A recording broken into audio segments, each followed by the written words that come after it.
Okay, hey everyone, welcome to another episode of On the Wrist from Off the Cuff. A really fun comparison for you guys, with two masters of the water, the Marinemaster and the Seamaster.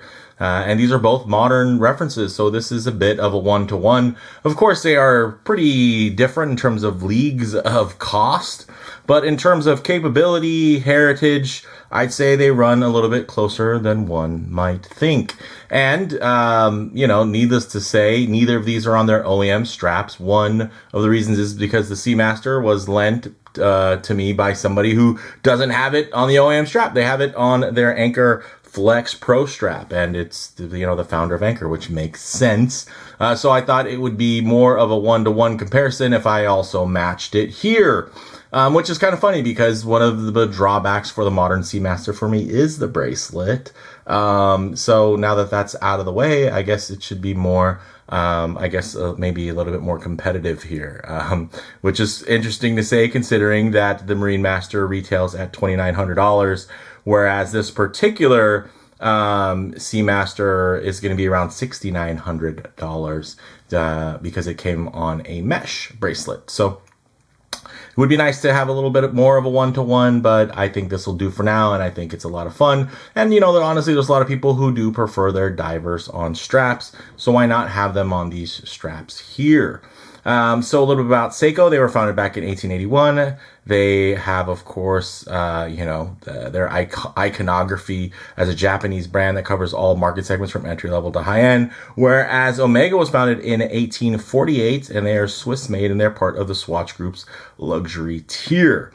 I think they're both outstanding 300-meter capable divers, and why not compare them here? So with that said, let's go ahead, zoom the camera out, get these pieces in hand, and take a closer look. Okay, we have two icons in their own right. Of course, we have the MM300 versus the SM300. And interestingly enough, after all these years, as much as they've kind of departed from each other, they've kind of returned because both of them have complaints about their bracelet. Both of them, I should say neither of them feature ceramic bezel inserts.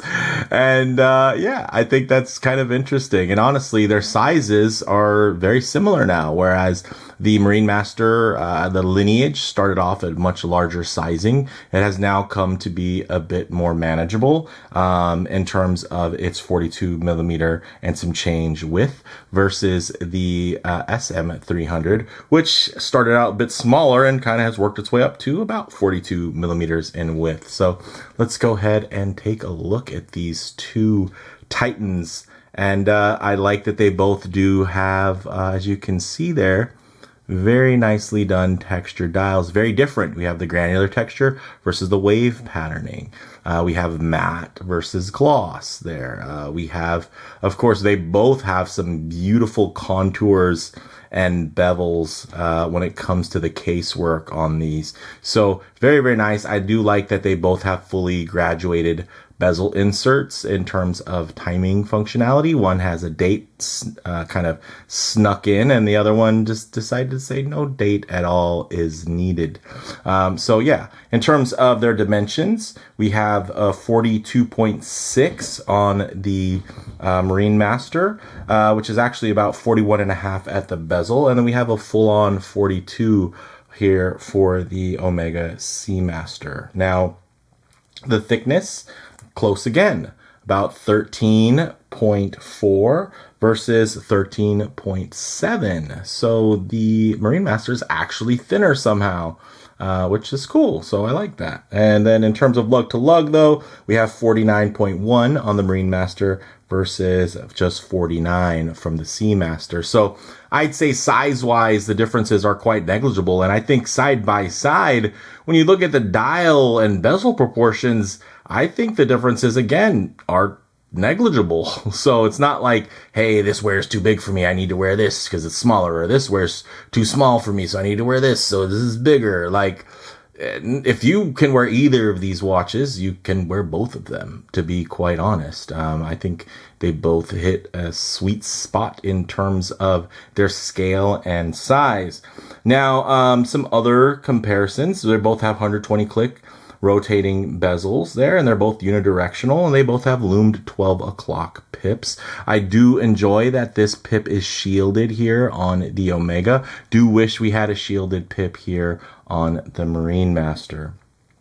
Now, it's obviously it hasn't patinaed or anything, so it's doing well. So whatever, you know, kind of finish and coating they have on it, it's holding up pretty well, because this was my most worn watch last year. So, and it still looks pretty pristine. So everything's holding up great when you think about that DiaShield coating. Of course, no hard coating here. And then even when we get to the movements, right, we have the Seiko 8L35 versus the Omega 8806. And of course, we have a master chronometer in terms of accuracy, which the Marinemaster can't, at least not in this current trim. The movement can't really compete.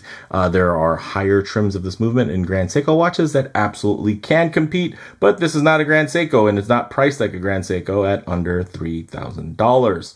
Now, of course, with the Metis certified movement, you would expect it to really outperform. I mean, we're talking outperforming a regular chronometer, so it's going to be plus 6 to 0, no minus anything in terms of its variance. So that is very outstanding, but there is a trade-off. So with this, it doesn't have a full 4 Hertz sweep. It does have a 55-hour power reserve versus a 50-hour power reserve, so slightly shorter power reserve, but we have a smoother sweep at a full 4 Hertz. So I think that's nice at 28,800 vibrations per hour in terms of the beat rate versus the beat rate here, which doesn't go, I feel like it just doesn't get mentioned as much because we've kind of just accepted that these are going to be 3.5 Hertz or 25,200 vibrations per hour in terms of the beat rate. So essentially, instead of 8 tiny micro ticks per second, you're only going to get like 7 tiny micro ticks per second. So most people, I'd say naked eye, aren't going to notice, but it is something that some people are really wild about. Now, in terms of the dial, hands, and loom, I mean, great execution here. You can see, oh, actually, hey, there's a little bit of, sorry if that was bothering people, but I got to it. All right. Now, dial-wise, I mean, you can see there's even a bit of a resemblance, right? When we think of the circular points, the baton points, the dual indice at 12, I mean, it is a very similar affair, and that's weird because I honestly didn't see it until I had them right next to each other. These aesthetically, I'd say they share a lot. Of course, the crazy thing is this looks like a purified Seiko, and this looks like a purified Omega, but somehow each of them just happen to look kind of alike. And I think an casual non-enthusiast could easily just see these as generic dive watches from afar. Of course, one is going to have Omega branding on it, which will be very impressive. But I will say that this Seiko Marinemaster, due to the finishing and the complex nature of just the layout here, I think is still going to be quite impressive. People will know that this is not a cheap watch. They'll know this isn't a cheap watch because it's expensive and the brand is a luxury tier. But of course it does have, in terms of its finishing, you know, it's less complex, but it's just as nice, I would say. I do really appreciate Omega's hairline brushing. I think it is fantastic. And, you know, of course, I do think the Seiko compares well. I'd say the Seiko might lose a bit in brushing, but then in terms of polishing, let me give it a quick little wipe here. Of course, that famous Zaratsu polish is something very, very special and quite luxurious in its own right. Now, and then they both have 20mm lug widths, which is pretty awesome. So I think that's cool that they have so much in common. Although, again, there is a huge gap in between these two price points. We have, of course, a 1 crown here, screw down at the 4 o'clock about, and we have a, you know, more of a traditional setup with the 3 o'clock screw down crown, but this one is nicely signed like you would expect from, you know, the upper tier Swiss brand. I should say luxury tier, technically, even if this isn't meant to be a luxury watch, it is. Then we have the helium escape valve at the 10 o'clock. Looks great. Look at this crystal. They both have sapphire crystals with an inner anti-reflective coating, and I think they both do the job. Now, The dials are different approaches. Of course, you have this dial with the laser engraving, and then this dial, of course, with that pressed finish here. That does give you the beautiful granular setup. But in terms of the, everything else, when you navigate around the dial, you see printed white text over a black backdrop. You see an outer chaptering. This one, of course, is integrated onto the dial, whereas this one is actually angled, and it's a separate piece there. So yeah, you're going to get, again, something that's a bit more complex versus something that's a bit more straightforward, but still executed to a very, very high level. So, enough about that. Both of them have 300 meters of water resistance. Of course, this is ISO compliant, versus here is going to be just kind of the more standard affair when you hear 30 bar, 300 meters, or 1,000 feet in terms of its water security.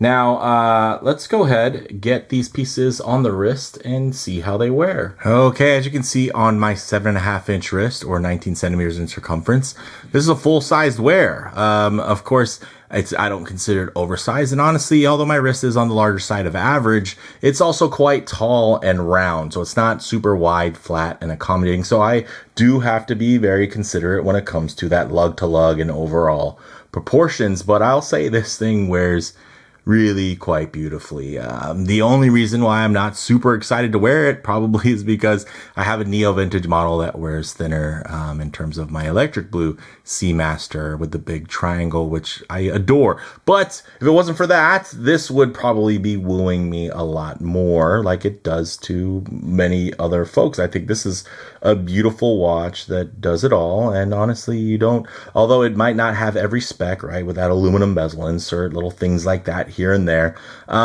you might want more, but you never will really need more. And of course, if I get my wrist a bit too close to the lens, you're going to notice there's going to be a fair amount of perspective distortion. It's going to make the watch seem a lot larger, and the sides of my wrist are just falling away. So I'll keep my wrist nice and low, and then just tighten up the frame here so that you guys can get still a detailed look, but just add a bit of a true aspect ratio as to how this may lay on your own wrist. And check that out. Look at it, it's almost thin at this angle. So very cool. It's very impressive. I can't hate on this timepiece at all. I mean, it's one of those things, I think on paper people can argue, but in the metal, it's one of those things. It's just like, would you really elevate your experience by having, a fancier bezel material? I'd say probably not. Another case for that is, look, you have a coated lacquered steel bezel here, and I don't find myself wishing it was ceramic. It just works, looks great, and does everything I need it to. And as a bonus, I don't have to worry about it shattering if I'm wearing this and I bang it against something, which I would have to consider when it comes to a ceramic insert. So that's something. I'm not saying I don't like ceramic. I do. I enjoy the properties. But again, this having that finish and it being so strong, again, neither of these bezel inserts are going to get ghosted over time. Like, these are modern finishes that are very, very hard and very resilient to wear. So again, some of you are probably screaming at the screen, why didn't I turn the, we'll turn them, check it out.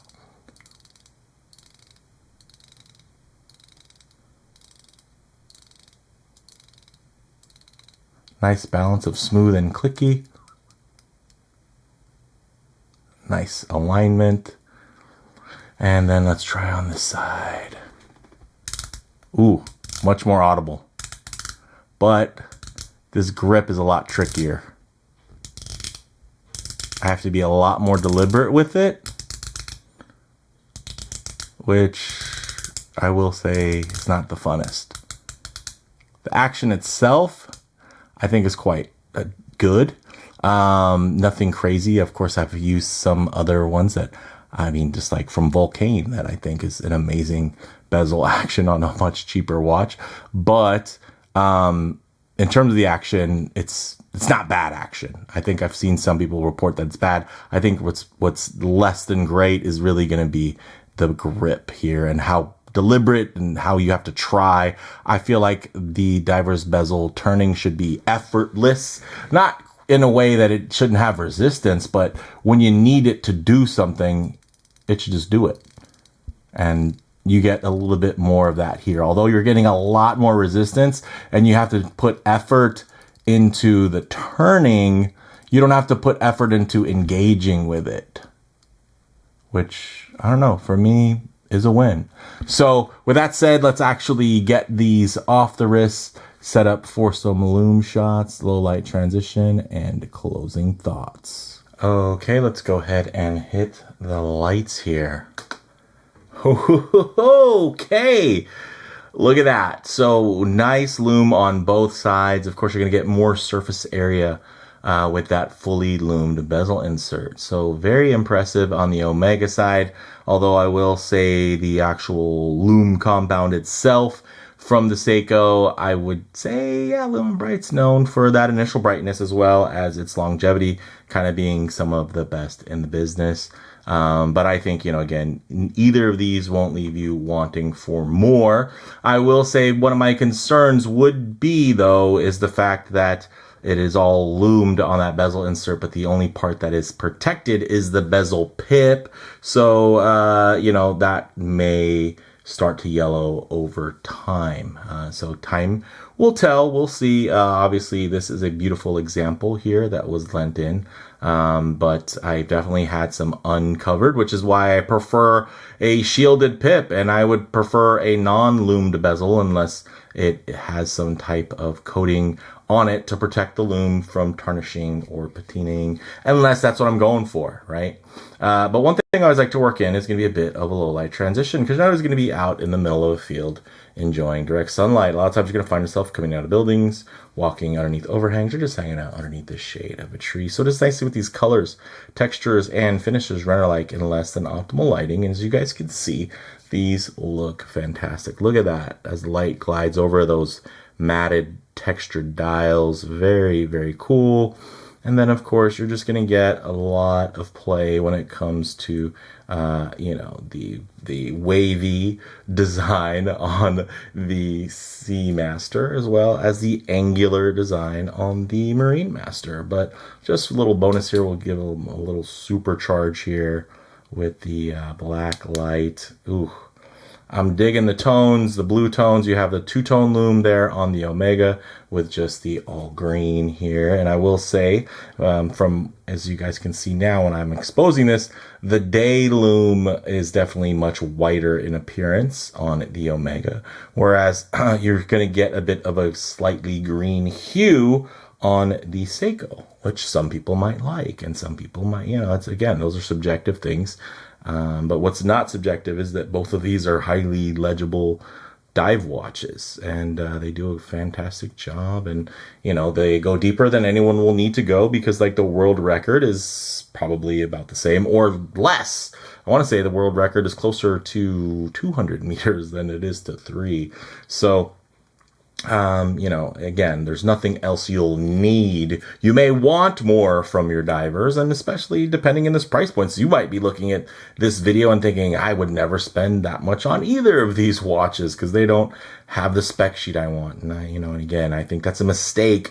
A lot of folks in this space right now, I feel like, are getting too spec heavy, and at the end of the day, it's not just about the specification, it's about the design, the heritage, like how so many other things go into it. And you know, you can't wear a spec sheet, right? It doesn't matter if it has all the same specs as a watch that you want. You have to want the watch, not the specs. So just keep that in mind before you go crazy and you miss out on some really great timepieces. So for me, guys, don't have really much of a closing argument here. They're just two awesome watches that I love to lay right next to each other, just like this.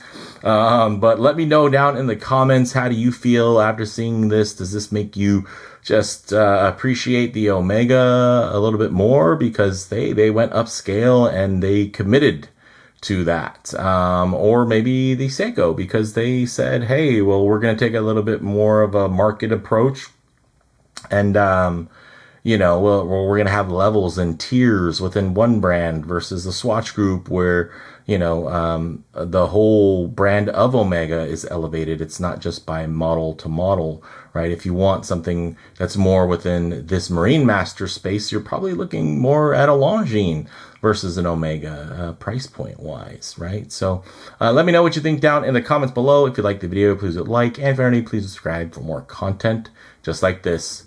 Thanks, guys.